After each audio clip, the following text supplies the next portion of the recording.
कोल्हापूरचा आराध्य दैवत, लाखो भाविकांचं श्रद्धास्थान श्री क्षेत्र ज्योतिबा डोंगर. पण सध्या याच पवित्र डोंगराचा एक व्हिडिओ सोशल मीडियावर बनव्यासारखा पसरतोय.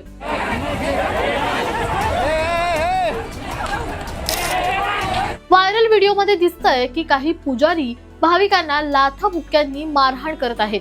अगदी जमिनीवर पाडून त्यांना तुडवलं जातंय, डोक्यात नारळ मारली जातायत. हे पाहून अख्खा महाराष्ट्र संतापला.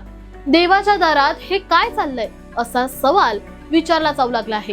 पण थांबा, ही नाण्याची फक्त एक बाजू आहे. जेव्हा या मारहाणीचा जाब विचारला गेला तेव्हा मंदिर प्रशासनाने दिलेली माहिती ऐकून तुम्हीही थक्क व्हाल. मंदिर प्रशासनाचा दावा आहे की हे केवळ 2 साधे भाविक नव्हते, तर 100-200 जणांचा जमाव होता. आणि सर्वात धक्कादायक म्हणजे हे लोक दारू पिऊन मंदिरात आले होते. आरती सुरू असताना ढोल वाजवणाऱ्या एका वृद्ध पुजाऱ्याचं धोतर फाडण्याचा प्रयत्न झाला. महिलांची छेड काढली गेली. गुलालची उधळण डोळ्यात करण्यात आली. मंदिर प्रशासनाचं म्हणणं आहे की ही पुजाऱ्यांची गुंडगिरी नसून मंदिराचं पावित्र्य राखण्यासाठी आणि स्वतःच्या रक्षणासाठी केलेली धडपड होती. आता प्रश्न असा पडतो की नक्की खरं कोण बोलतंय?